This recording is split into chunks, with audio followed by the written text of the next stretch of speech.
ఓం అస్మద్గురుభ్యో నమః. శ్రీరంగసింహగిరిదేశికపాదసేవా ప్రాప్తాఖిల ద్రవిడ వేద రహస్య జాతం శ్రీ గౌతమాన్వయచమాశ్రితభాగధేయం గోపాలదేశికమహం శరణం ప్రపద్యే. శ్రీమద్గౌతమవంశనాయకమణేర్గోపాలసూరేస్సుతం తత్పాదాంబుజలబ్ధయుగ్మనిగమాంతార్థం సుశీలం సదా సద్విద్యా వినయాది సద్గుణనిధిం స్వాచార్యనిష్టాన్వితం వందే వైష్ణవభూషణం తమనగం శ్రీరంగరామానుజం. కౌశికాన్వయ సంజాతం వెంకటార్యతనూభవం వేదాంతాచార్య సచ్చిష్యం ఉడైవర్లు గురుం భజే.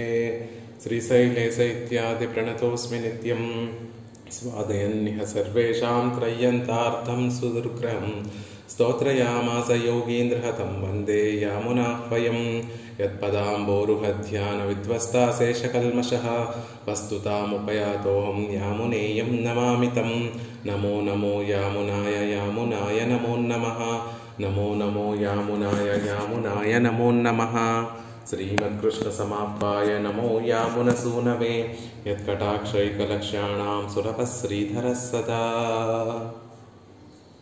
భాగవతోత్తములందరికీ దాసోహలు సమర్పిస్తూ ఈనాడు ఆళ్వందారులు అనుగ్రహించినటువంటి స్తోత్ర రత్నాన్ని సేవించేటటువంటి ప్రయత్నం చేస్తున్నాం.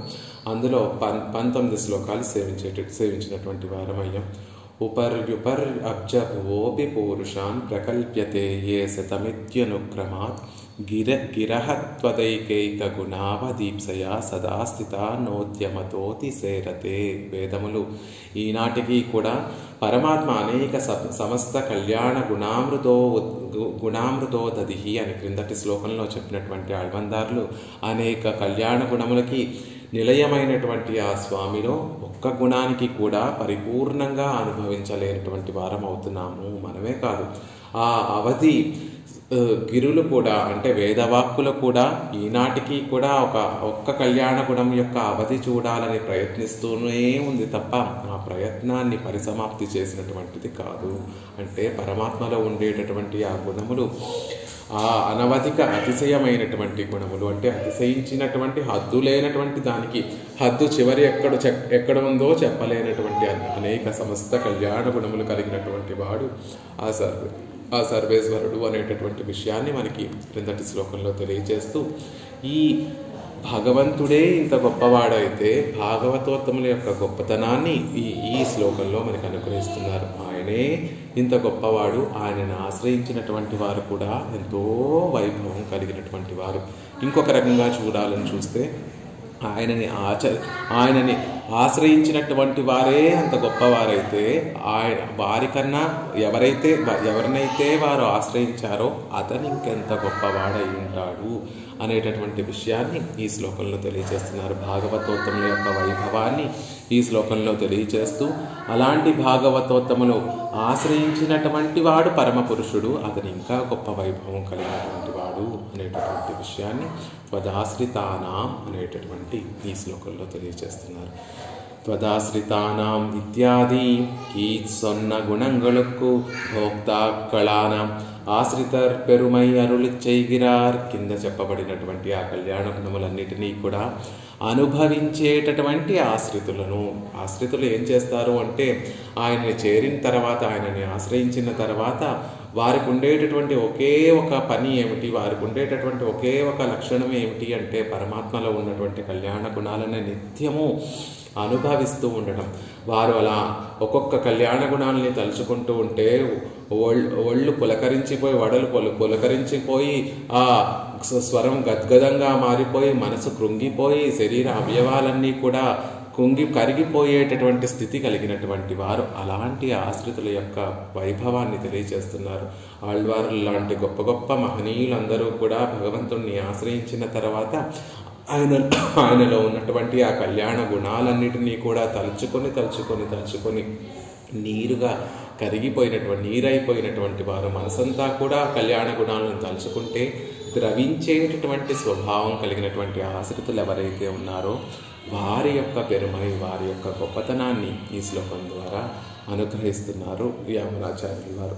అస్మిన్మస్య అస్మిన్నస్య చ తద్యోగం శాస్త్రీ అని మనకు ఉండేటటువంటి బ్రహ్మసూత్రాలలో కూడా ఆనందమయుడైనటువంటి ఆ భగవంతుని వద్ద ఈ జీవాత్ముడు చేరి ఆ ఆనందంలో చేరి అనుభవిస్తున్నాడు, ఆ ఆనందాన్ని నిత్యము అనుభవిస్తున్నాడు అనేటటువంటివి బ్రహ్మసూత్రాలలో కూడా చెప్పబడింది. అంటే ఈ జీవుడు ఈ శరీరాన్ని విడిచిపెట్టిన తర్వాత ఆయనతో చేరి ఆయన లాంటి రూపాన్ని పొంది ఆయన లాంటి కళ్యాణ గుణములన్నిటినీ కూడా పొంది ఆయన ఏదైతే ఆనంద స్వరూపుడో ఆయన కళ్యాణ గుణాలని రెప్పపాటు వేయకుండా నిత్యము కూడా సదా పశ్యంతి అన్నట్టుగా ఆ కళ్యాణ గుణాలని నిత్యము కూడా అనుభవించేటటువంటి గొప్పవాడవుతాడు ఈ జీవుడు అనేటటువంటి విషయాన్ని బ్రహ్మసూత్రాల్లో చెప్పారు. అలాంటి ఎండ్రు ఇవనాలే వంద పెరుమై యుడయవర్గళవు இதுவானால் அவன் பெருமை பரிச்சேதிக்க வண்ணாது என்னுமிடம் கிம் புனర్న్యాయ సిద్ధమన్రో ఎన్గిరార్ ఎన్నుమాం. అలా ఆ జీవుడే అక్కడికి చేరి అంత ఆనందాన్ని ఆయన అనుభవింప చేస్తూ ఉంటే ఆ జీవుడు అనుభవిస్తున్నాడే, ఆ జీవుడి యొక్క గొప్పతనమే చెప్పనలవి లేకుండా హద్దు లేకుండా ఇంత గొప్పగా ఉంటే ఆ జీవుడు ముక్త పురుషుడు ఎవరినైతే నిత్యులు ఎవరినైతే సేవిస్తున్నారో ఎవరినైతే ఆశ్రయించారో ఇక ఆయన గురించి చెప్పవలసినటువంటి అవసరం ఉందా? అవన్ పెరుమై పరిచ్చేదిక్క వన్నాదు ఎన్నుమిడం. జీవుడే ఇంత భోగ్యాన్ని అనుభవిస్తూ ఉంటే అక్కడికి వెళ్ళిన తర్వాత పరమాత్మ యొక్క కటాక్షంతో అంత ఆనందాన్ని అనుభవిస్తూ ఉంటే ఆ ఆనందాన్ని ప్రసాదించేటటువంటి ఆ సర్వేశ్వరుడు యొక్క వైభవం ఇక పరిచ్ఛేదించి చెప్పగలమా? ఇంతటిది అని మనం చెప్పగలమా? చెప్పలేము కదా అని కిం పునర్న్యాయ సిద్ధమన్రో. మళ్ళీ చెప్పవలసిన కిం మళ్ళీ ఎందుకు, పునః మళ్ళీ చెప్పవలసినటువంటి అవసరం లేదు కదా అనేటటువంటి ఒక న్యాయంతో చెప్తున్నారు. ఒక చిన్న దీపమే ఒక చీకటిగా ఉన్నటువంటి గదినంతటినీ కూడా ప్రకాశింపచేస్తూ ఉంటే కొన్ని సహస్ర కోటాను కోట్ల రెట్లు ఎక్కువగా కాంతి కలిగినటువంటి సూర్యుడు ఆ గదిని తన వెలుగుతో నింపలేడా అని ఎలా అయితే మళ్ళీ మనం చెప్పక్కర్లేదు. దీపమే ఇంత వెలుగునిస్తోంది అంటే సూర్యుడు ఇంకెంత వెలుగిస్తాడు, సూర్యుడు కూడా ఈ చీకటి గదిని తన వెలుగులతో నింపేస్తాడండి అని మనం మళ్ళీ చెప్పనవలసిన అవసరం లేకుండానే వాటి రెండింటినీ కనుక మనం పక్కన పెట్టి చూస్తే కనుక ఒక దీపం చేసేటటువంటి పనినంతటినీ కూడా సూర్యుడు ఎలా అయితే చేయగలడో ఆ సూర్యుని యొక్క వైభవం మళ్ళీ మనం ప్రత్యేకంగా ఎలా తలుచుకోవాల్సినటువంటి అవసరం లేదో అలా పరమాత్మను చేరినటువంటి ముక్త పురుషుడి యొక్క వైభవమే, ఆయన దగ్గర ఉన్నటువంటి నిత్యులు ముక్తుల యొక్క వైభవమే ఇంతటి గొప్పది, ఆయనని ఆశ్రయించినటువంటి తదీయుల యొక్క వైభవమే ఇంత గొప్పది అని కనుక చెప్తే ఆయన వైభవం అంతకన్నా గొప్పది కదా. మళ్ళీ దాన్ని ప్రత్యేకంగా మనం చెప్పుకోవాల్సినటువంటి అవసరం లేదు కదా అనేటటువంటి విషయాన్ని ఈ శ్లోకంలో తెలియజేస్తున్నారంటే తనని ఆశ్రయించినటువంటి భాగవతోత్తముల యొక్క వైభవాన్ని ఈ శ్లోకంలో మనకి అనుగ్రహిస్తున్నారు యమునాచార్యుల వారు. త్వదాశ్రితానాం జగదుద్భవస్థితి ప్రణాస సంసార విమోచనాదయః భవంతి లీలా విదయశ్చ వైదికాః త్వదీయ గంభీర మనోనుసారిణః. అద్భుతమైనటువంటి శ్లోకం. త్వదాశ్రితానాం, నిన్ను ఆశ్రయించినటువంటి వైదికాః ఎవరైతే ఉన్నారో, భాగవతోత్తములు ఎవరైతే ఉన్నారో వారికి జగత్ ఉద్భవ స్థితి ప్రణాస సంసార విమోచన ఆదయః.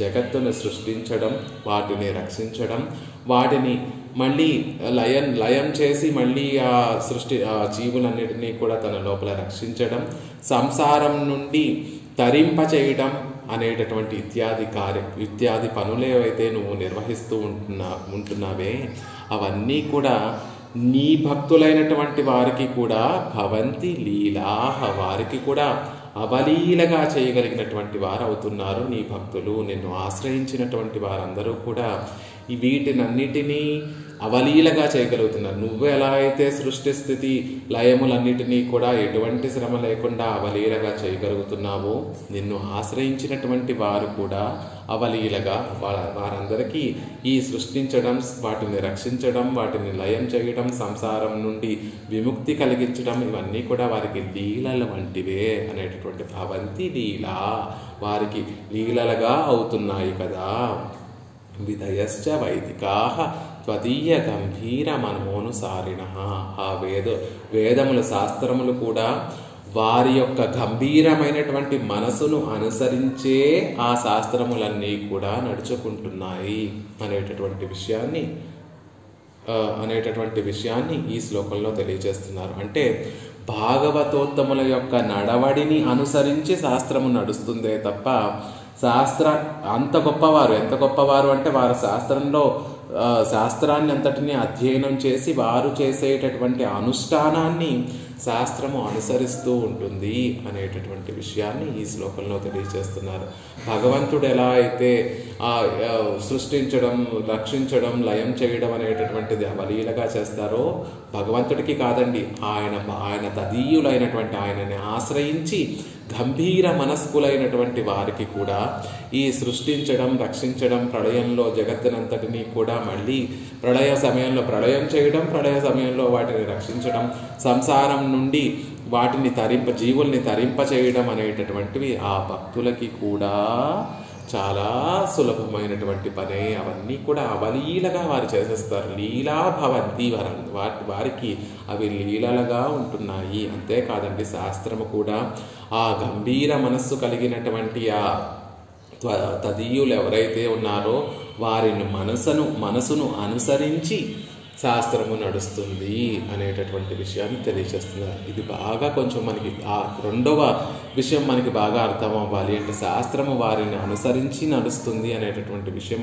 అర్థం అవ్వాలి అంటే, భగవంతుని పట్ల ప్రేమ కలిగినటువంటి వారు ఏ అనుష్ఠానాన్ని అయితే చేస్తారో అదే శాస్త్రము. శాస్త్రానికి నిర్వచనం ఏమిటి? పుణ్యానికి శాస్త్రం ఏం తెలియజేస్తుంది? ఈ కర్మని ఇలా అనుసరించు, ఈ కర్మని ఇలా చెయ్యకు, ఈ కర్మని ఆ శాస్త్రము చెప్పినట్టుగా చేస్తే నీకు క్షేమం కలుగుతుంది, పుణ్యము కలుగుతుంది. శాస్త్రంలో చెయ్యొద్దు అన్నటువంటి పనిని చెయ్యకుండా ఉండి దానిని సక్రమైనటువంటి మార్గంలో చెయ్యి అని చెప్పినటువంటి దానిని సక్రమంగా చేస్తే పుణ్యం వస్తుంది, చెయ్యకపోతే పాపం వస్తుంది. కానీ దానికన్నా గొప్ప నిర్వచనం ఏమిటంటే, పనికి, పుణ్యానికి, పాపానికి దానికన్నా గొప్ప నిర్వచనం ఏమిటంటే, భగవంతుడికి ఏది ఇష్టమవుతుందో అదే పుణ్యము. భగవంతుడికి ఏది ఇష్టమవుతుందో, మనం చేసేటటువంటి పని భగవంతుడికి ఇష్టం లేనటువంటి పని అనుకోండి, అది మనం పాపం అవుతుంది. భాగవతోత్తములు తదీయులు అంటే ఆయన మనసు ఎరిగినటువంటి వారు, ఆయన మనసుని చాలా చక్కగా తెలుసుకున్నటువంటి వారు. కాబట్టి ఆ భాగవతోత్తములు చేసేటటువంటి ప్రతి పని కూడా ఆయనకి ఇష్టమైనటువంటిదే అవుతుంది. ఆయనకి ఇష్టమైనటువంటి విషయాలను తెలియచేసేటటువంటి ఆ శాస్త్రము కూడా ఆ భాగవతోత్తముల యొక్క అనుష్ఠానాన్ని, మనసుని అనుసరిస్తూ ఉంటుంది అనేటటువంటి విషయాన్ని తెలియజేస్తున్నారు ఈ శ్లోకంలో. ఒకానొక సందర్భంలో భాగవతోత్తములు వారు శాస్త్రాన్ని అధ్యయనం చేసినా చెయ్యకపోయినా వారు ఒక పనిని ఏ విధంగా చేస్తారో అదే పరమ ప్రమాణం అవుతుంది. మరి సందేహం ఉండదు అందులో. శాస్త్రంలో వెతుక్కున్నా కూడా ఆ భక్తులు ఒక పనిని ఏ విధంగా ఆచరించారో అదే విషయం ఆ శాస్త్రంలో కూడా చెప్పబడి ఉంటుంది అనేటటువంటి విషయాన్ని తెలియజేస్తారు. అంత గొప్పవారు. శాస్త్రమే వారి యొక్క మనసుని ఆచరిస్తూ ఉండేటటువంటి గొప్ప వైభవం కలిగినటువంటి వారు నీ భక్తులు కదా. ఆ భక్తులకి ఈ జగత్తును సృష్టించడం, ఈ జగత్తును రక్షించడం, ఈ జగత్తును లయం చేయడం, ఈ జగత్తులో ఉన్నటువంటి వారిని తరింపచేయడం అనేటటువంటివి వారికి లీలామాత్రమైనటువంటివి, అవలీలగా వారు చేసేయగలిగినటువంటి పనులవుతున్నాయి అనేటటువంటి విషయాన్ని ఈ శ్లోకంలో తెలియజేస్తూ ఆ భాగవతోత్తముల యొక్క వైభవాన్ని తెలియజేస్తున్నారు ఇక్కడ. త్వదాశ్రితానాం బ్రహ్మేంద్ర రుద్రాదీనాం సనకాదీనాం చ దేవరై ദൂരാ നിൻറാശ്രയിക്കിര ബ്രഹ്മാദികൾ സൃഷ്ടിശ്രുതി സംഹാരങ്ങളെയും ഉപദേശക്രമത്താലെ പെട്ടു സംസാര വിമോചനത്തെയും പണ്ണു സെക്തരാന പിൻപു അനന്യ ప్రయోజనరాయ్ ఆశ్రయిక్కుమవర్గై. ఇక్కడ త్వదాశ్రితానాం అని చెప్పబడిన చోట పెరియవాచన్ పిళ్ళై వారు అలా ఆశ్రయించినటువంటి వారు సృష్టి స్థితి లయములన్నిటినీ కూడా అవలీలగా చేసేస్తున్నారు అని చెప్పారు. కాబట్టి ఇక్కడ ఆశ్రయించినటువంటి వారు ఎవరు అంటే బ్రహ్మ రుద్రాది దేవతల యొక్క సనక సనందాదుల యొక్క అని అర్థం. అలాంటి మహనీయులు మహర్షులు దేవతలందరూ కూడా పరమాత్మని ఆశ్రయించి పరమాత్మ యొక్క కటాక్షంతో వారు ఆ శక్తి సామర్థ్యాలను పొంది వారి లోపల కూడా అంతర్యామిగా పరమాత్మ ఉండి ఈ సృష్టి స్థితి లయములన్నింటినీ కూడా అవలీలగా చేసేస్తున్నారు అనేటటువంటి విషయాన్ని చెప్తున్నారు.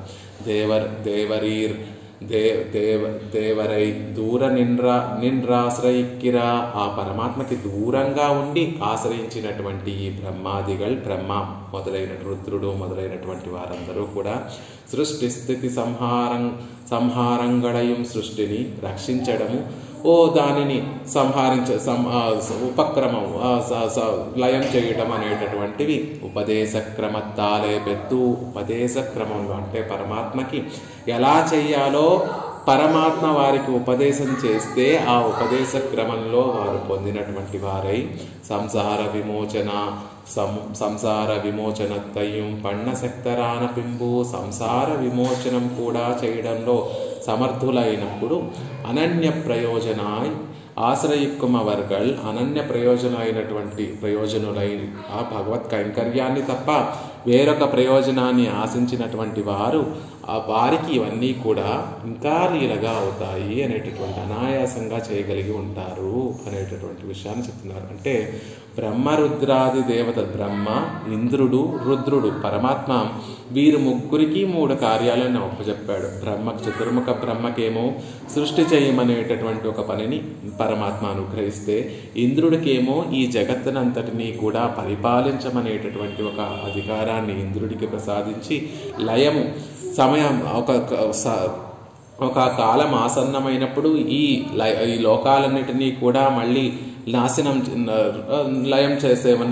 చేయమని రుద్రుడికి ఆ అధికారం అప్పచెప్పినటువంటి పరమాత్మ వారికి ఆ కార్యక్రమాలు ఎలా చేయాలో తానే ఉపదేశం చేసి వారికి శక్తిని ప్రసాదించి వారి చేత అవలీలగా ఈ పనులు చేస్తున్నారు. వీరందరూ ఎలాంటి వారు అంటే పరమాత్మకి దూరంగా ఉండి పరమాత్మని ఆశ్రయించి పరమాత్మ ద్వారా ఏదో ఒక ఐహిక సుఖాలను అనుభవించాలి అని పరమాత్మని ఆశ్రయించినటువంటి వారు. అంటే పరమాత్మని పొందడం కోసం పరమాత్మని ఆశ్రయించినటువంటి వారు కాదు ఈ బ్రహ్మరుద్రాది ఇంద్రాది దేవతలు. వారి పుణ్యానుసారంగా వారికి లభించినటువంటి అధికారాన్ని నిలబెట్టుకోవడానికి పరమాత్మని ఆశ్రయించినటువంటి వారు. వారి పట్లే పరమాత్మ ఇంత కటాక్షం చేసి వారికి ఇవన్నీ కూడా అవలీలగా చేయడానికి వారిని అనుగ్రహిస్తే అలా అనన్య ప్రయోజరాయ్ ఆశ్రయిక్కుమవర్గల్ ఎటువంటి ప్రయోజనం లేకుండా ఎటువంటి ప్రయోజనాన్ని ఆశించకుండా ఆయనని పొందడమే భగవత్ కైంకర్యాన్ని తప్ప వేరొక ప్రయోజనాన్ని ఆశించకుండా ఆయనే మాకు కావాలి అని ఆశించేటటువంటి తదీయులు భాగవతోత్తములు ఎవరైతే ఉంటారో వారికి ఇవన్నీ కూడా ఇంకా లీలగా చేసేటట్టుగా పరమాత్మ కటాక్షం చేస్తాడు. అంటే బ్రహ్మాది దేవతలు అన్య ప్రయోజనులై అంటే వేరే ప్రయోజనాల్ని ఆశ్రయించి పరమాత్మకి దూరంగా ఉంటేనే వారిని ఇంతలా కటాక్షించినటువంటి స్వామి అనన్య ప్రయోజనాలు ఎటువంటి ప్రయోజనాన్ని ఆశించకుండా ఆయననే కోరుకునేటటువంటి తన భక్తులకి ఈ సామర్థ్యం ఇవ్వరా, ఈ శక్తిని ఇవ్వరా, ఆయన కటాక్షంతో ఈ శక్తి ప్రసాదించరా అనేటటువంటి విషయాన్ని తెలియజేస్తూ వారు ఆ భాగవతోత్తములు ఈ జగత్తును సృష్టించడము, దాన్ని రక్షించడము, దానిని లయం చేయడము, సంసారం నుండి విమోచనము అంటే సంసారాన్ని దాటింప చేయడము అనేటటువంటివి అన్నీ కూడా ఆ ఆశ్రితులకి భాగవతోత్తములకి లీలగా అయిపోయేటటువంటివి అవుతున్నాయి అనేటటువంటి విషయాన్ని చెప్తున్నారు. ముక్తర్ దేవరోడే లీలారసమనుభవిక్కుంబోదు సంకల్ప జ్ఞానత్తాలే సృష్టిత్తిరే అనుభవిప్పదు. ఆ ముక్త పురుషులందరూ కూడా పరమపదం చేరి ఏం చేస్తారండి అంటే భగవంతుడితో కలిసి ఆనందాన్ని అనుభవిస్తూ ఉంటారు. భగవంతుడు లీల చెయ్యాలి, ఈ సృష్టినంతటినీ కూడా చేసి తనకి లీలగా అంటే తన వినోదం కోసం ఈ సృష్టినంతటినీ కూడా చేస్తాడు అనేటటువంటి విషయాన్ని కనుక మనం గమనిస్తే అక్కడ ఉన్నటువంటి ముక్త పురుషులందరూ కూడా భగవంతుని యొక్క భగవంతుడు చేసేటటువంటి ఆ లీలా రసాన్ని వారు కూడా అనుభవిస్తూ ఉంటారు. సంకల్ప జ్ఞానత్తాలే సృష్టిత్తిరే అనుభవిస్తూ పరమాత్మ చేసేటటువంటి ఆ సృష్టినంతటినీ కూడా సంకల్ప రూప జ్ఞానంతో ఆ సృష్టినంతటినీ కూడా సృష్టిస్తున్నారు కదా, సృష్టించి ఆనందిస్తున్నారు కదా. అంటే పరమాత్మ సృష్టి స్థితి లయములన్నిటినీ కూడా చేస్తూ ఉంటే ఆ ముక్త పురుషులు, అక్కడ ఉన్నటువంటి ముక్త పురుషులందరూ కూడా పరమాత్మ చేసేటటువంటి ఆ లీలలో భాగస్వాములే అవుతున్నారు. అక్కడ వారు కూడా సృష్టించేటటువంటి సామర్థ్యం కలిగి ఉంటారు. పరమాత్మని అనుభవించాలనేటటువంటి సందర్భంలో ఆ కైంకర్యానికి కావాల్సినటువంటి విషయం వస్తువులన్నిటినీ కూడా వస్తుజాతాలన్నిటినీ కూడా వారు సృష్టించేటటువంటి శక్తి సామర్థ్యాలు కలిగి ఉంటారు. అంతేకాకుండా ఒక రూపం కాదు, అనేక రూపాలు వారు ధరించి అక్కడ పరమాత్మకి కైంకర్యం చేయగలిగినటువంటి సామర్థ్యం కూడా కలిగి ఉంటారు. అలా చూసుకున్నా కూడా పరమాత్మ ఎలా అయితే ఈ లోకాలన్నిటినీ కూడా ధరింపచేస్తున్నాడు, సృష్టిస్తూ వాటి లోపల ఉండి వాటిని ధరింపచేస్తున్నారో అక్కడ ముక్త పురుషులు కూడా వారే అనేక మందిగా మారి పరమాత్మ యొక్క అనుభవాన్ని, పరమాత్మ యొక్క కైంకర్యాన్ని చేసేటటువంటి వారవుతున్నారు. అందుకని వారికి కూడా సృష్టించడము, రక్షించడము, లయం చేయడం అనేటటువంటివి లీలగా ఉండేటటువంటి విషయాలు. సంకల్పాదేవ శృతేః సంకల్పాదేవస్య పితరః సముష్టంతి అని చెప్పబడినట్టుగా సంకల్పాదేవ శృతేః, సంకల్పం వలనే ముక్తుడు సృష్టి చేస్తున్నాడు. అంటే తాను అనేక విధములుగా మారి పరమాత్మను సేవించాలి అనేటటువంటి ఒక సంకల్పం ఒక్కడిగా ఉంటే ఆ పరమాత్మ యొక్క వైభవం అంతా కూడా, పరమాత్మ యొక్క ఆ సౌందర్యాన్ని కానీ, ఆ కళ్యాణ గుణాలను కానీ ఒక్క శరీరంతో అక్కడ ముక్త పురుషుడు అనుభవించడానికి అవ్వదు. కాబట్టి అక్కడ ముక్త పురుషుడు తాను అనేక రూపాలను, ఏకధా భవతి, ద్విధా భవతి, అనేకధా భవతి అని అనేక రూపాలను తాను స్వీకరించి పరమాత్మని పూర్తిగా సేవించాలనేటటువంటి ఆశతోటి అనేక రూపాలు ధరించి పరమాత్మకి కైంకర్యం చేస్తూ ఉంటారు. ఆ పరమాత్మ యొక్కలో ఉండేటటువంటి గుణాలన్నిటినీ కూడా అనుభవిస్తూ ఉంటారు. అలా తన సంకల్పం మాత్రంతోనే చేయగలిగినటువంటి సామర్థ్యము ముక్త పురుషుడికి కూడా ఉంటుంది అనేటటువంటి విషయం చెప్తున్నారు. సంకల్పాదేవాస్య పితరః సముత్తిష్టంతి. ఆ ముక్త పురుషుడు ఎప్పుడైనా తన పితృదేవతల్ని చూడాలి అనేటటువంటి ఆశ కలిగితే తాను సంకల్పిస్తే వారే అక్కడికి వచ్చి ఆవిర్భవించి వారికి ముక్త పురుషులకి దర్శనమిస్తారు అనేటటువంటి విషయాన్ని కూడా ఉపనిషత్తుల్లో చెప్పబడింది కదా. ఇలాగా తమ సంకల్ప జ్ఞానంతో వారన్నీ కూడా చేయగలిగేటటువంటి గొప్ప సామర్థ్యం కలిగినటువంటి వారు అయి ఉంటారు. జగత్ సృష్ట్యాదిగా ప్రాప్తి ఇల్లామై పోక్కి శక్తి ఇల్లామైలే తవిర్కిరారల్లర్. అలా అయితే అయితే ముక్త పురుషులు నిత్యులు కూడా పరమాత్మ చేసేటటువంటి సృష్టి స్థితి లయముల్లో వారు కూడా పాల్గొంటారా అండి? అంత సామర్థ్యం కలిగినటువంటి వారని చెప్తున్నారు కదా. వారు కూడా పరమాత్మతో చేరి సృష్టి చేస్తారా? పరమాత్మతో కలిసి వారు కూడా రక్షించడంలో వారు కూడా తోడ్పడుతూ ఉంటారా అంటే అలా చేయరు. ఎందుకు అంటే ఆ ముక్తులకి నిత్యులకి ఇవన్నీ కూడా వారి స్పృహలోకి కూడా రావు. వారికి ఉండేటటువంటి ఏకైక లక్ష్యం ఏమిటంటే స్వరూపానురూపంగా భగవంతుడికి కైంకర్యం చేయడమే వారు కోరుకునేటటువంటి ప్రాప్తి. వారికి కావాల్సినటువంటిది ఏమిటి అంటే ముక్త పురుషుడు ఇన్ని కోట్ల జన్మలు ఎత్తి పరమాత్మకి దూరం అయిపోయాను, సహజంగా ఉండేటటువంటి ఆ కైంకర్యాన్ని ఇప్పుడే పొందగలిగాను, ఇక ఏ అవరోధము లేకుండా పరమాత్మకి నిత్యము కైంకర్యం చేసుకోవాలి అనేటటువంటి కోరిక కలిగినటువంటి వాడు ఆ ముక్త పురుషుడు. కాబట్టి దానికి శక్తి సామర్థ్యాలు ఉన్నప్పటికీ కూడా ఇవన్నిటినీ కూడా అవలీలగా తాను చేయగలిగినప్పటికీ కూడా, పరమాత్మతో చేరి చేయగలిగినప్పటికీ కూడా ఈ సృష్టి ఆది వ్యాపారాలలో తనకి ఇష్టం లేక, తనకు కోరిక లేకపోవడం వల్లే అవన్నీ మానుకొని కేవలం భగవంతుణ్ణి సేవించాలనేటటువంటి కోరిక వల్లే అక్కడ ఉన్నటువంటి పిరాట్టిమారులతో కలిసినటువంటి పెరుమాళ్ళని నిత్యము సేవించాలనేటటువంటి కోరికతోటి వీటి వైపు కూడా ఆ ముక్త పురుషుడు చూడడు. అంతేకాని మనమేమనుకుంటామంటే వారికి శక్తి లేదేమో, అందుకే ఇవన్నీ చేయడం లేదేమో అనుకుంటామేమో. అది పొరపాటు. వారి శక్తి సామర్థ్యాలు, పూర్తి శక్తి సామర్థ్యాలు కలిగినటువంటి వారు కానీ కోరిక లేనటువంటి వారు, జగత్తుని సృష్టించాలి, రక్షించాలి, ప్రళయం చేయాలి అనేటటువంటి కోరిక వారికి ఎప్పుడూ కలగదు. వారికి ఉండేటటువంటి ఒకే ఒక కోరిక ఏమిటి అంటే పరమాత్మని అనుభవించాలి, పరమాత్మకి కైంకర్యం చేయాలి. వారు చేసేటటువంటి ఆ కైంకర్యాన్ని చూసి పెరుమాళ్ళు సంతోషిస్తే ఆ ఆనందాన్ని అనుభవించాలి అనేటటువంటి కోరిక మాత్రమే వారికి ఉంటుంది. కాబట్టి వారు ఇవన్నీ చేయడం లేదు అనేటటువంటి విషయం చెప్తున్నారు. ఆది సద్దత్తాలే అనేక శరీరాంతః ప్రవేశనీయ మంగళై నినైక్కిరదు. ఆది సత్తం చేత అనేక శరీరాలను నిలబెట్టి ఆ శరీరాలన్నిటిలో కూడా ప్రవేశించి వారన్నిటినీ కూడా నియమనం చేసేటటువంటి విషయాన్ని చెప్తున్నారు. సంసార విమోచనాదయ. ఆ ఆది సత్తం చేత అన్ని శరీరాలలో కూడా తాను పరమాత్మ తాను ఉండి లోపల ఉండి వారిని ఎలా అయితే ధరింపచేస్తున్నాడో ఆ విషయాన్ని ఇక్కడ తెలియజేస్తున్నారు. అది ముక్త పురుషులకి నియమనం చేసేటటువంటి అధికారం ముక్త పురుషులకి ఉండదు. కాబట్టి ఆ నియమించడం అనేటటువంటిది తెలియజేస్తున్నారు అంటున్నారు. జగద్వ్యాపార వర్జనం భోగ్యమాత్ర సామలింగాశ్చ. ఆ ముక్త పురుషుడి యొక్క లక్షణాలను తెలియజేస్తూ బ్రహ్మసూత్రాల్లో జగద్వ్యాపార వర్జనం, జగత్తుని సృష్టించడము, స్థితి రక్షించడము, లయం చేయడం అనేటటువంటి వ్యాపారములు కార్యక్రమాలు ఏవైతే ఉన్నాయో వాటిని విసర్జించినటువంటి వాడు ముక్త పురుషుడు. ఎందులో దేంట్లో కోరిక కలిగినటువంటి వాడు ఆ ముక్త పురుషుడు అంటే కేవలం భగవంతునితో సమానమైనటువంటి రూపాన్ని, సమానమైనటువంటి ఆకారాన్ని, సమానమైనటువంటి కళ్యాణ గుణాలను తాను పొంది భగవంతుడికి కైంకర్యం చేయడంలోనే ఆనందం కలిగినటువంటి వాడు. భోగమాత్ర సామ్యలింగాశ్చ. పరమాత్మ అనుభవంలో మాత్రమే ముక్త పురుషుడికి సామ్యం అంటే ఆయన పరమాత్మతో సమానమైనటువంటి వాడు అనేటటువంటి విషయాన్ని సూత్రాలు అంటే ముక్తుడు కూడా సమానంగా ఉంటాడు కదండి, పరమాత్మతో సమానమైనటువంటి వైభవం కలిగి ఉన్నవాడు అవుతున్నాడు కదా. అంటే ఆ సమానత్వము దేంట్లో చెప్పబడింది అంటే ఆనందానుభవంలో ఆ సమానత్వం చెప్పబడింది.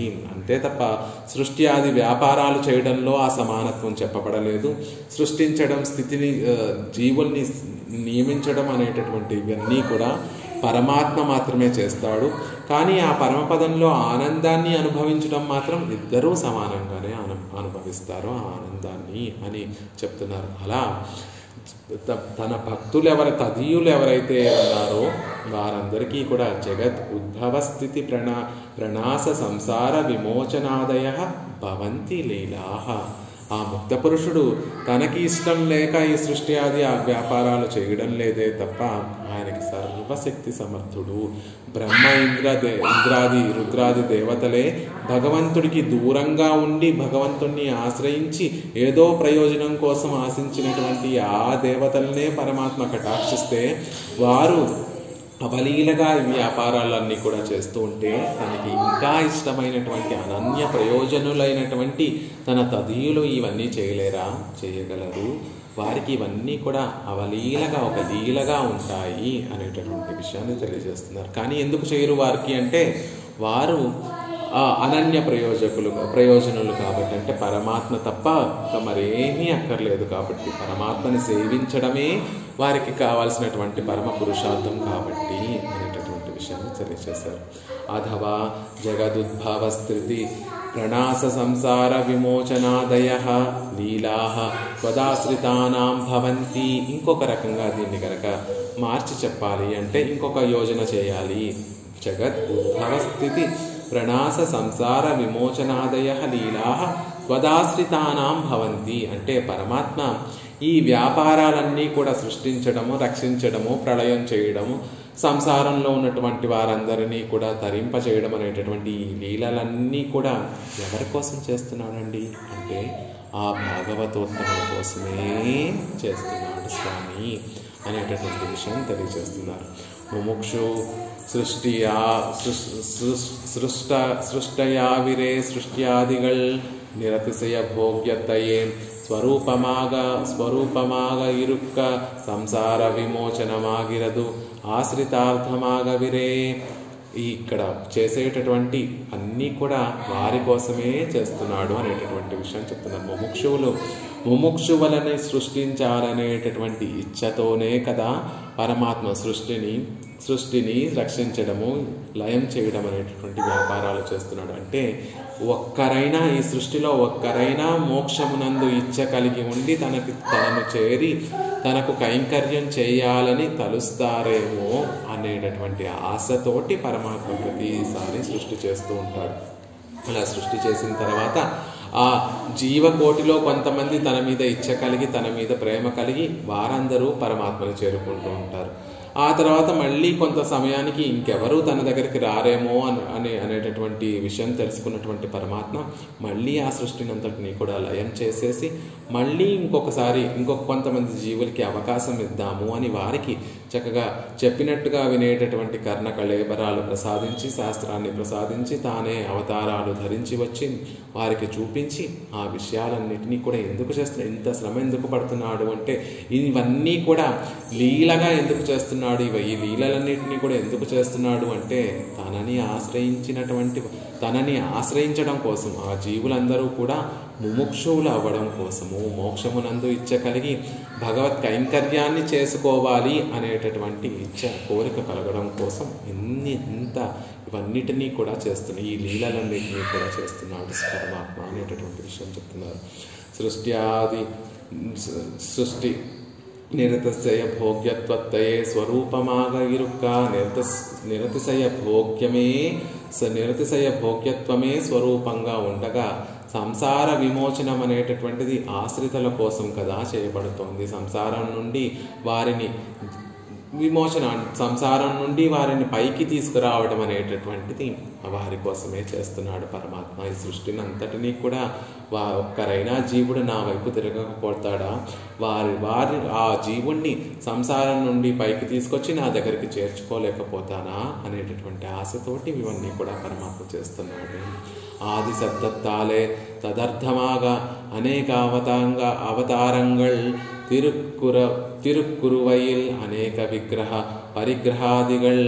ఆది శబ్దంతో ఇక్కడ కూడా సంసార విమోచన ఆదయ అని చెప్పారు కదా. అక్కడ ఆది శబ్దంతో ఏం ఇలా ఆలోచిస్తే అంటే భగవంతుడు చేసేటటువంటి విషయములన్నీ కూడా భాగవతోత్తముల కోసమే అని కనుక మనం ఆలోచిస్తే ఆ ఆది శబ్దంతో ఏం చెప్పబడిందండి అంటే ఆ జీవుల్ని దిద్దుబాటు చేయడం కోసం తాను స్వీకరించేటటువంటి అనేక అవతారములన్నీ కూడా ఆ భాగవతోత్తముల కోసమే. అసలు ఆయన అవతారం స్వీకరించేదే తదీయుల కోసం, తదాశ్రితానాం తనని ఆశ్రయించినటువంటి ఆ భాగవతోత్తముల కోసం ఆయన అనేక అవతారాలు స్వీకరిస్తున్నాడు. ఆనాడు గోపికలతోటి రాసక్రీడ ఆడినటువంటి సందర్భంలో ఒక గోపికకి మధ్య ఒక కృష్ణుడు, అలా మళ్ళీ ఇంకొక గోపికకి మధ్య ఒక కృష్ణుడు అని అలా గోపికలందరి మధ్యలో తానే అనేక శరీరాలు పరిగ్రహించి అనేక తిరుమేనులను ఆయన పరిగ్రహించి వారందరికీ కూడా ఆనందాన్ని ఎలా కలగజేశాడో అలా తనని ఆశ్రయించినటువంటి భాగవతోత్తములందరూ కూడా ఈ లోకంలో ఈ లీలా విభూతిలో వారికి ఆనందాన్ని కలగజేయడం కోసం ఆయనే దిగి వస్తున్నాడు. ఆ పరమపదం నుండి కిందకి అవతారాన్ని స్వీకరించి ఈ లోకంలోకి దిగి వచ్చి వారికి ఆనందాన్ని కలగజేస్తున్నాడు. అందుకని ఆయన చేసేటటువంటి సృష్టి కానీ, ఆయన చేసేటటువంటి రక్షకము కానీ, ఆయన చేసేటటువంటి ఆ ప్రళయాన్ని ఇతర వ్యాపారాలన్నీ కూడా ఆ భాగవతోత్తముల కోసమే కదా. అంత గొప్పవారు, అంత వైభవం కలిగినటువంటి వారు ఆ భాగవతోత్తములు అనేటటువంటి విషయాన్ని చెప్తున్నారు. విదయశ్చ వైదికాః ఇదం కురు ఇదం మాకర్షి ఇంగిరపడియే స్వతంత్రమాన వైదిక విధిಗಳು. ఆ శాస్త్రం ఏం చెప్తుంది అంటే ఇదం కురు ఇదం మాకర్షి, దీనిని అనుష్ఠించు దీనిని చెయ్యకు అని చెప్పేటటువంటి స్వతంత్రమైనటువంటి వైదిక విధులు, స్వతంత్రమైనటువంటి ఆ శాస్త్రములన్నీ కూడా స్వదీయ గంభీర మనోనుసారిన ఆ భాగవతోత్తముల యొక్క గంభీరమైనటువంటి మనసును అనుసరించి అవన్నీ కూడా సాగుతాయి. వారికి శాస్త్రాన్ని చెప్పినట్టుగా శాస్త్రం వారికి ఉపదేశం చేయక్కర్లేదు. ఇదంతా భాగవతోత్తముల దగ్గరికి వెళ్ళి ఇది చెయ్యి ఇది చెయ్యక్కర్లేదు అని శాస్త్రం వారి దగ్గరికి వెళ్ళి నియమనం చేయక్కర్లేదు. వారు చేసేటటువంటి అనుష్ఠానంలోనే వారు చేసేటటువంటి భగవంతునికి భగవంతుని గురించి తన్మయత్వంతో భగవంతుని తలుచుకొని తన్మయత్వాన్ని పొంది వారు చేసేటటువంటి ఆ కర్మానుష్ఠానం ఏదైతే ఉందో దానినే ఈ శాస్త్రం అంతా కూడా వారి అనుష్ఠానాన్నే శాస్త్రము అనుసరిస్తుంది అనేటటువంటి విషయాన్ని చెప్తున్నారు. ఇదం కురు ఇదం మాకార్షి అని చెప్పినటువంటి విషయం ఏదైతే ఉందో అది సామాన్యులమైనటువంటి మనలాంటి వారికి, అజ్ఞానం కలిగినటువంటి మనలాంటి వారికి భగవంతుణ్ణి ఏదో ప్రయోజనం కోసం భగవంతుణ్ణి ఆశ్రయించి భగవంతుని దగ్గర నుండి ఉపకారం పొంది తద్వారా భగవంతునికి పూజించేటటువంటి సామాన్యులమైనటువంటి మనకి ఆ శాస్త్రము ఇది చెయ్యండి ఇది చెయ్యకండి అని మనకి ఉపదేశం చేస్తుందే తప్ప అలాంటి భాగవతోత్తములకి శాస్త్రం ఎప్పుడూ కూడా వారిని ఆదేశించదు, వారిని అనుసరించేటట్టుగా శాస్త్రం ఉంటుంది అనేటి మన విషయంలో అది ఆదేశిస్తుంది. ఇలాగే చెయ్యండి ఇలా చేయకండి అని మన విషయంలో ఆదేశిస్తుంది. భాగవతోత్తముల విషయంలో అది అనుసరిస్తుంది, వారి అనుష్ఠానాన్ని వారి మనసును అది అనుసరిస్తుంది అనే విషయం చెప్తున్నారు. త్వదీయ గంభీర మనోనుసారిణ, ఎవరిని అనుసరిస్తుంది ఆ శాస్త్రము అంటే త్వదీయ గంభీర మనోనుసారిణ అనన్య ప్రయోజనరాయ్ தேவரை ஆசிரியத்தவர்களுடைய கம்பீரமான மனசை பின் செல்லா నిండ్రనా అనన్య ప్రయోజనులై అంటే ఏ ప్రయోజనము ఆశించకుండా ఆయనని సేవించడమే పరమ ప్రయోజనము అని భావించి దేవర వారిని ఆశ్రయించినటువంటి గొప్ప గంభీరమైనటువంటి మనస్సు కలిగినటువంటి వారి వెనకాల పిన్ సల్లా నిండ్రనా వారి వెనకాల ఇది అనుసరిస్తూ ఉంటుంది అనేటటువంటి విషయాన్ని ఇక్కడ చెప్తున్నారు. మనస్సుకు గంభీర్యమావదు శుద్రమాన ఐశ్వర్యాదిகளில் కాల్ తాజాదే అనన్య ప్రయోజనమాగై. ఆ మనసుకుండేటటువంటి గాంభీర్యం ఏమిటండి? గంభీర మనోనుసారిణ అంటున్నారు కదా.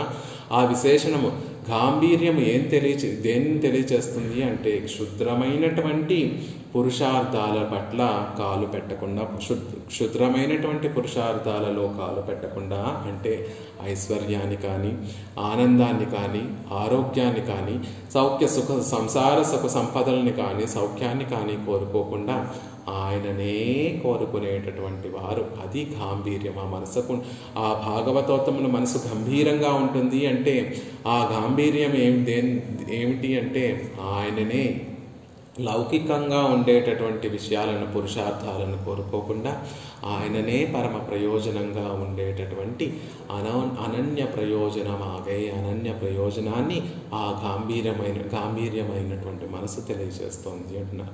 అలాంటి వారిని శాస్త్రము అనుసరిస్తుంది. వారు శాస్త్రాన్ని అనుసరించక్కర్లేదు, అలాంటి వారిని శాస్త్రం అనుసరిస్తుంది అనేటటువంటి చెప్తున్నారు. బ్రహ్మవాదినో వదంతి, యజుర్వేదంలో ఒక వాక్యం ఏమిటంటే బ్రహ్మవాదినో వదంతి. బ్రహ్మవాదులు బ్రహ్మాన్ని చక్కగా తెలుసుకొని బ్రహ్మతత్వాన్ని చక్కగా తెలుసుకున్నటువంటి వారందరూ కూడా ఈ విషయాన్నే పలుకుతున్నారు అని వేదంలో ఒక చోట తాను ఎక్కడైనా ఇలా వారు పలికినటువంటి విషయం అని చెప్పింది అంటే ఏమిటి అంటే వారు అనుష్ఠించి ఆచరించినటువంటి మాటను ఇక్కడికి తీసుకొచ్చి వేదం మనందరికీ ఉపదేశం చేస్తోంది. ఒక విషయాన్ని చెప్పి ఇది నా మాట కాదండి, బ్రహ్మతత్వం తెలిసినటువంటి భాగవతోత్తములు చెప్పినటువంటి మాట అని వారి మాటను పరమ ప్రమాణంగా వేదమే స్వీకరించి అది మనకి తెలియజేస్తోంది. అలా బ్రహ్మను పరబ్రహ్మతత్వాన్ని చక్కగా తెలుసుకున్నటువంటి వారి మాటలను వారి అనుష్ఠానాన్ని వేదము శాస్త్రము అనుసరిస్తుంది అని చెప్పడం కోసం ఒక చోట వేదాలలో ఒక చోట బ్రహ్మవాదినో వదంతి, బ్రహ్మవాదులు పరబ్రహ్మతత్వాన్ని చక్కగా తెలుసుకున్నటువంటి వారు పలికినటువంటి మాట అండి ఈ మాట అని అది పరమ ప్రమాణంగా మనకు అందిస్తుంది. సహోవాచ వ్యాస పారాశరః అని ఇంకొక చోట తైత్రీయ ఉపనిషత్తులో సహోవాచ వ్యాస పారాశరః, పరాశరుని యొక్క కుమారుడైనటువంటి వేదవ్యాసుడు ఈ విధంగా పలికాడు కదా అని వ్యాస మహర్షి యొక్క ఉక్తిని, వ్యాస మహర్షి యొక్క తిరువాక్కును వేదం తనలో ఇముడ్చుకొని ఇది వ్యాస భగవానుడు పలికినటువంటి మాట కదా అని భాగవతోత్తముల యొక్క మాటని భాగవతోత్తముల యొక్క అనుష్ఠానాన్ని తనలో ఇముడ్చుకొని అది పరమ ప్రమాణంగా తీసుకుంటోంది. ఏతత్ర బ్రాహ్మణ సంమర్శిన, విచారం చేయడంలో సమర్థులైనటువంటి వారు ఎవరైతే ఉన్నారో, బ్రహ్మతత్వాన్ని సరిగ్గా తెలుసుకున్నటువంటి వారు ఎవరైతే ఉన్నారో అని ఆరంభించి యథా తత్ర వర్తేరన్ తథా తత్ర వర్తేదా.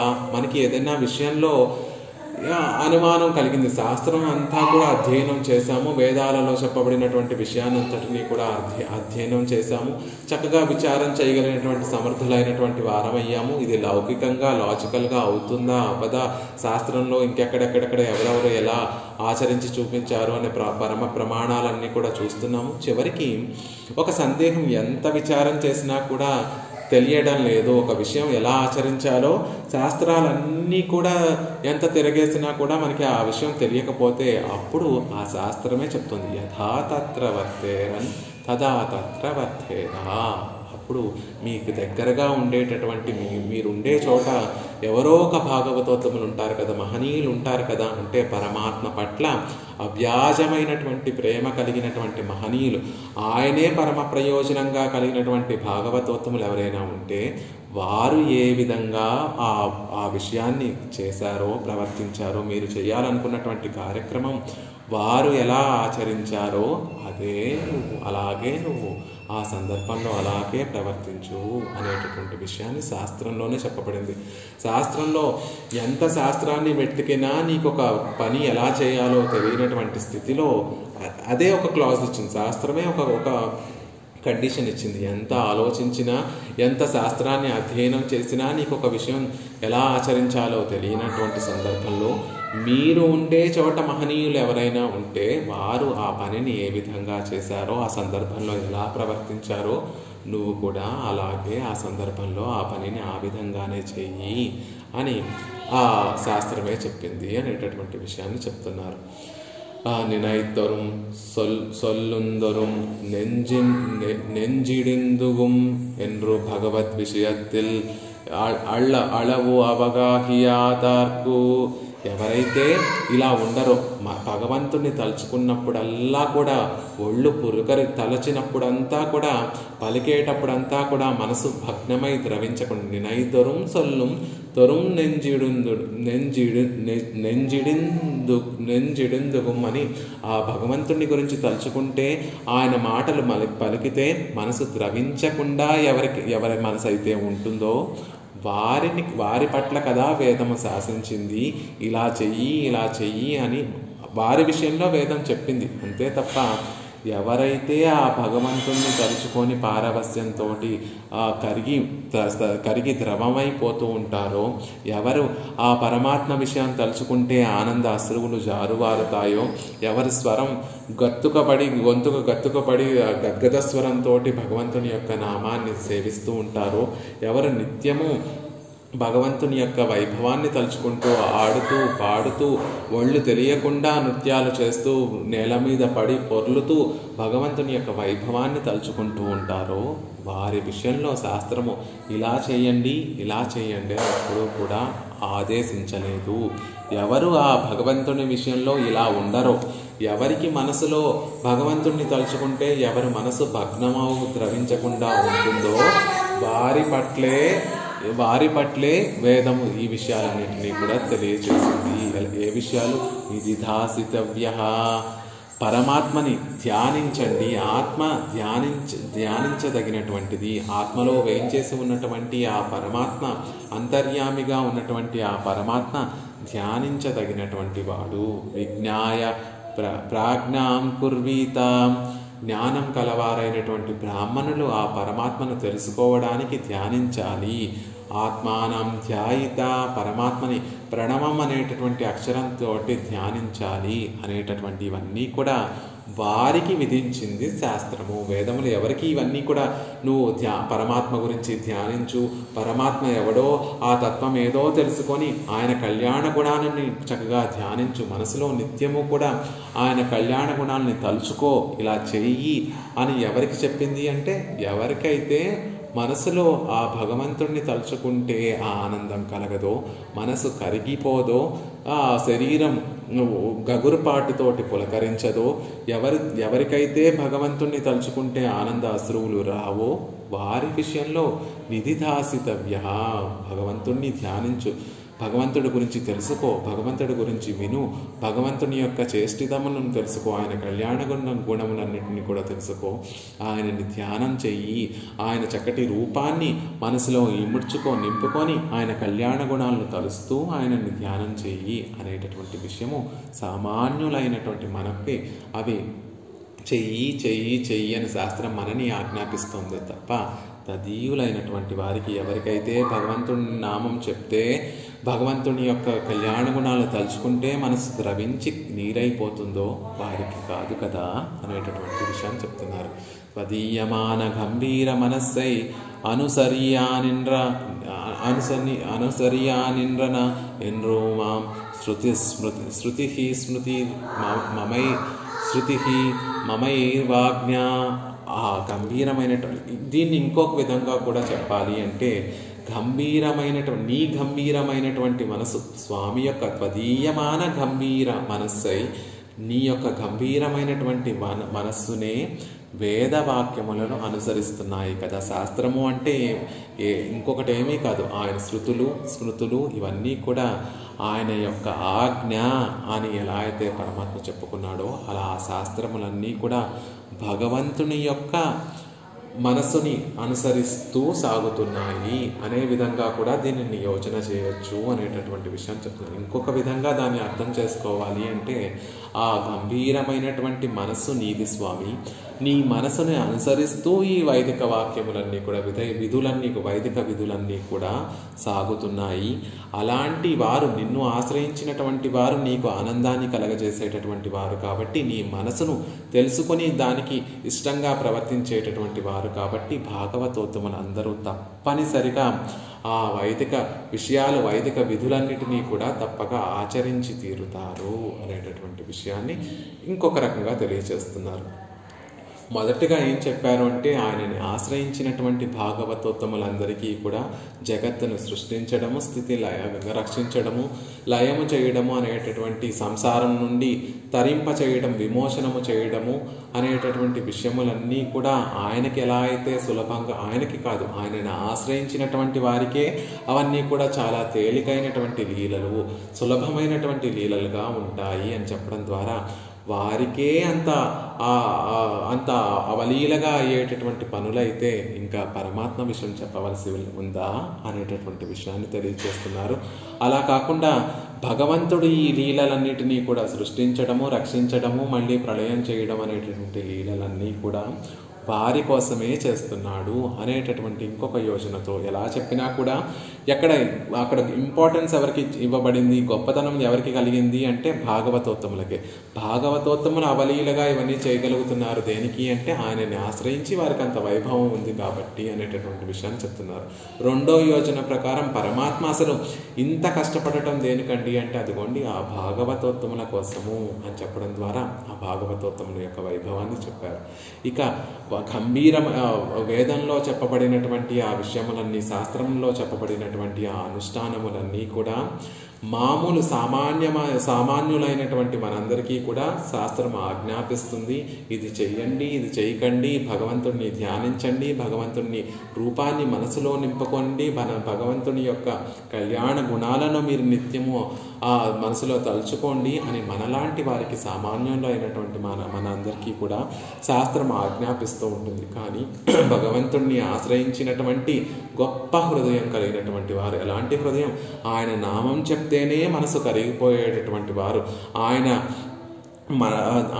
ఆయన మనసులో తలుచుకుంటే శరీరం శిథిలమైపోయేటటువంటి వారు, ఆనంద అశ్రువులు కార్చేటటువంటి వారు, అలాంటి వారికి విషయంలో శాస్త్రము వారి మనసును అనుసరించి వారు చేసేటటువంటి అనుష్ఠానము, వారు చెప్పేటటువంటి వాక్యములనే తనలో ఇముడ్చుకుంటుంది శాస్త్రము, వారిని అనుసరిస్తుంది శాస్త్రము అనేటటువంటి విషయాన్ని చెప్తున్నారు. అలా కాకుండా ఇంకొక యోజనలో చెప్పాలి, వేరే విధంగా దీన్ని తీసుకుంటాము అంటే నీ భగవంతుని యొక్క ఆజ్ఞను, మనసును అనుసరించి శాస్త్రం అనేటటువంటిది నడుస్తూ ఉంటుంది, ఆయన శాస్త్రం అనేటటువంటిది అనుసరిస్తూ ఉంటుంది. ఆ శాస్త్రాన్ని భగవంతుని యొక్క ఆనందం కోసం ఆయన మనసుని మనసుకి ఆనందం కలగజేయడం కోసం భాగవతోత్తములు ఆ శాస్త్రాన్ని అవలంబిస్తున్నారు అనేటటువంటి విషయాన్ని ఒక్కొక్క రెండు పాదాలకి రెండు యోజనలు చెప్తూ మనకి పెరియవాచాన్ పిళ్ళై భాగవతోత్తముల యొక్క వైభవం ఇంత గొప్పది. అందుకే మన పెద్దలు ఏదైనా చేశారు అంటే దాన్నే శాస్త్రం అవలంబిస్తుంది. ఒక మాట చెప్పారు అంటే అది భగవంతుని పట్ల ప్రేమ కలిగినటువంటి వారు ఒక మాట చెప్పారు అంటే అది అయి తీరుతుంది. ఒకసారి నంజీయర్ నంబిళ్ళై అనేటటువంటి మహనీయుల దగ్గరికి కొంతమంది భాగవతోత్తములు వచ్చి చెప్పారట, స్వామి నాకు భగవంతుడు నేను ఏ సంకల్పం చేసినా అది నెరవేరడం లేదు, అది నెరవేరడానికి భగవంతుడు నాకు ఎందుకో సహకరించడం లేదు, నా సంకల్పాన్ని నెరవేరాలంటే దానికి ఒక ఉత్తమమైనటువంటి మార్గం చెప్పండి అని అడిగారట ఆ మహనీయులు నంబిళ్ళై అనేటటువంటి ఒక పూర్వాచారుల్ని. ఆ నంబిళ్ళై అనేటటువంటి మహనీయులు ఒక సమాధానం చెప్పారట, మీరు భగవంతుడి దగ్గరికి వెళ్ళి సంకల్పాలు చేసుకోవడం కాదు, మీరు భాగవతోత్తముల దగ్గరికి వెళ్ళి మీ కోరికలన్నీ వారికి విన్నవించి వారి చేత మీ కోరికలు నెరవేరుతాయి అని మీరు వారి దగ్గర నుండి వారి కటాక్షాన్ని పొంది వారి చేత అనిపించుకోండి. అప్పుడు భగవంతుడు తానే ఆ సంకల్పాలన్నిటినీ కూడా నెరవేరుస్తాడు. తాను చేసినటువంటి సంకల్పం నెరవేరుస్తాడో నెరవేర్చడో తెలియదు, కానీ తన భక్తులు చేసినటువంటి ఆ సంకల్పాన్ని తప్పక నెరవేరుస్తాడు ఆ పరమాత్మ. అలా ఆ భాగవతోత్తముల యొక్క వైభవం ఎంతటిది అంటే వారి అనుష్ఠానాన్నే శాస్త్రము అనుసరిస్తుంది. అలాగా అప్పుడు ఆ విధంగా నంబిళ్ళై అనేటటువంటి వారు ఒక భాగవతోత్తములతోటి ఇది జరుగుతుంది, మీరు సుఖంగా ఉంటారు, మీరు చక్కగా సమృద్ధిగా చక్కగా కైంకర్యం పొందేటటువంటి వారు అవుతారు అని భాగవతోత్తములతోటి మనం అనిపించుకుంటే అది తప్పక సిద్ధించి తీరుతుంది అనేటటువంటి విషయాన్ని తెలియజేశారు నంబిళ్ళై అనేటటువంటి విషయం మహనీయులు.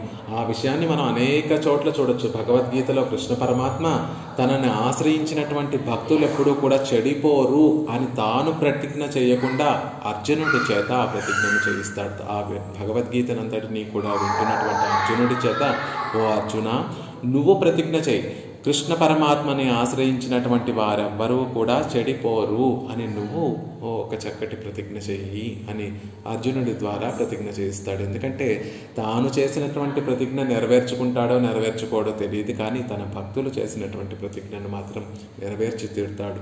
తాను కురుక్షేత్రంలో ఆయుధం పట్టను అని కృష్ణ పరమాత్మ ప్రతిజ్ఞ చేస్తే, భీష్మ పితామహుడు నేను ఆయుధాన్ని పట్టిస్తాను అని ప్రతిజ్ఞ చేస్తే తన ప్రతిజ్ఞను కూడా పక్కన పెట్టి భీష్ముడు చేసినటువంటి ప్రతిజ్ఞను నెరవేర్చడం కోసం కృష్ణ పరమాత్మ చక్రాయుధాన్ని పట్టాడు అనేటటువంటి విషయాన్ని మనకి ఉదాహరణగా తెలియజేస్తూ, ఆయన ఇచ్చినటువంటి మాట నెరవేరుతుందో నెరవేరుతో కానీ తన భక్తులు చెప్పేటటువంటి వాక్కులు మాత్రం అమోఘమైనటువంటి, ఎలాంటి భక్తులు అంటే అనన్య ప్రయోజనులై ఆయననే తన మనసంతా కూడా నింపుకున్నటువంటి మహనీయులు ఎవరైతే ఉంటారో వారు చెప్పేటటువంటి వాక్కులు అమోఘమైనటువంటివి. శాస్త్రము కూడా వారి వాక్కులను అనుసరించి వారి మనసును అనుసరించి ప్రవర్తిస్తుంది. తిరుప్పావైలో కూడా గోపికలందరినీ కూడా నిద్రలేపుతున్నటువంటి ఆండాళ్ తల్లి ఒక గోపిక యొక్క అన్నగారి యొక్క విషయాన్ని మనకు ఉదాహరణగా చెప్తుంది. ఆ గోపిక యొక్క సోదరుడు అన్నిటినీ విడిచిపెట్టి, శాస్త్రంలో చెప్పబడినటువంటి విషయాలన్నింటినీ, వైదిక కర్మలన్నిటినీ కూడా విడిచిపెట్టి కృష్ణుడి వెంటనే వెళుతూ ఉండేవాడు. పాలు పితకడం మానేశాడు. తన స్వధర్మమైనటువంటి పాలు పితకడం, గోవుల్ని సంరక్షించడం అనేటటువంటి విషయాన్ని కూడా మానేసి తాను నిత్యము అనుసరించవలసినటువంటి అనుష్ఠానాలన్నిటినీ కూడా వదిలేసి కృష్ణుడి వెన్నంటి కృష్ణుడి వెన్నంటి ఉండి ఆయనకే సేవలు చేస్తూ ఉండేటటువంటి గొప్ప సల్వన్, గొప్ప సంపన్న కుటుంబానికి చెందినటువంటి ఓ గోపిక. ఆ సంపన్న కులానికి సంపన్నుడైనటువంటి సోదరుని యొక్క చెల్లెల అని ఒక గోపికని నిద్రలేపుతుంది. అక్కడ చెప్పబడినటువంటి ఆ గోప బాలుడి యొక్క వైభవం ఏమిటి అంటే, ఇదిగోండి త్వదీయ గంభీర మనోనుసారిణ. ఆ గోపబాలుడు తాను ఏమీ చేయకపోయినా కూడా శాస్త్రము వారి విషయంలో దోషమే పట్టదు. అలాంటి వారి కోసం, భగవంతుడి పట్ల ప్రేమ కలిగినటువంటి వారి యొక్క కర్మల్ని అనుష్ఠించడం కోసం ఎన్నో కోట్ల మంది ఋషులు, మహర్షులు వారి తరపున, ఆ భాగవతోత్తముడి తరపున వారు అనుష్ఠానములన్నీ కూడా చేస్తూ ఉంటారు అని అక్కడ మనకి వ్యాఖ్యానంలో అనుగ్రహిస్తారు. అలా ఎవరి మనసులో అయితే ఆ కృష్ణ పరమాత్మ నిండి ఉంటాడో వారినే ఆ శాస్త్రం అనుసరిస్తుంది. వారి వాక్యే వేద వాక్కుగా అది పరిగణింపబడుతుంది అనేటటువంటి విషయాన్ని, పరమాత్మ చేసేటటువంటి సృష్టి స్థితి లయములు సంసార విమోచనములు, అవతారాలు స్వీకరించడము, తాను అనేక రూపాలు ధరించడము అనేటటువంటి లీలలన్నీ కూడా తన కోసము కాదు, అక్కడ పరమపదంలో ఉన్నటువంటి పరివారము కోసము కాదు, ఈ లోకంలో తన భక్తుల కోసము అనేటటువంటి విషయాన్ని తెలియజేస్తూ, తన భక్తులు ఇవన్నీ చేయగలిగినటువంటి సమర్థులైనప్పటికీ కూడా కేవలం ఆయన కైంకర్యమే కావాలని కోరుకునేటటువంటి వారు అవుతున్నారు. కాబట్టి వారు కూడా ఇవన్నీ లీలగా అయిపోతాయి. మోక్షము రామానుజుల వారు ఒక చీటీ రాసిస్తే ఒక గొల్ల వనితకి పరమాత్మ మోక్షం ప్రసాదించలేదా? మనవాళ్ళ మామూలు ఒక వృక్షానికి మోక్షం ప్రసాదించమని కోరుకుంటే ఆ వృక్షానికి మోక్షం రాలేదా? అలా వారు మోక్షాన్ని ప్రసాదించగలిగినటువంటి సమర్థత కలిగినటువంటి వారు, సృష్టి స్థితి లయములు ఇత్యాది వ్యాపారములన్నీ కూడా చేయగలిగినటువంటి సమర్థత కలిగినటువంటి వారికి ఇవన్నీ కూడా లీలలు లాంటివి అని చెప్పడం వల్ల ఆ భక్తులకే ఇంత గొప్పతనం ఉంటే ఆ సర్వేశ్వరుడికి ఇంకెంత గొప్పతనం ఉండాలి, ఇంకెంత వైభవం ఉండాలి అనేటటువంటి విషయాన్ని కూడా మనకి తెలియజేస్తూ భాగవతోత్తముల యొక్క వైభవం. అందుకే ఇంత గొప్ప వైభవం కలిగినటువంటి వారి యొక్క అభిమానాన్ని పొందడమే మన జీవితం యొక్క పరమార్థం.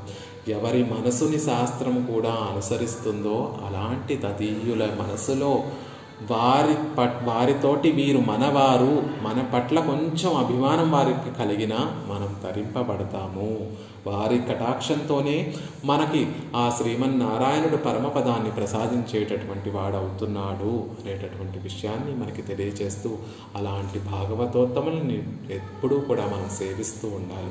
అలాంటి భాగవతోత్తముల యొక్క అభిమానానికి పాత్రులం అవ్వాలి. అలాంటి భాగవతోత్తములకి ఎప్పుడూ కూడా అపచారం అనేటటువంటిది చేయకూడదు అనేటటువంటి అనేక మన సాంప్రదాయంలో తర్వాత వచ్చినటువంటి మహనీయులు అనేక మంది అనుగ్రహించినటువంటి ఆ శ్రీ సూక్తులు అన్నిటికీ కూడా మూలమైనటువంటి విషయాన్ని ఒక శ్లోకంలో మనకి యామునాచార్యుల వారు అనుగ్రహించారు. త్వదాశ్రితానాం జగదుద్భవస్థితి ప్రణాస సంసార విమోచనాదయః భవంతి లీలా విదయశ్చ వైదికాః త్వదీయ గంభీర మనోనుసారిణః. శ్రీమతే రమ్యజా మాతృమునీంద్రాయ మహాత్మనే శ్రీరంగవాసినే భూయాత్ నిత్యశ్రీః నిత్యమంగళం.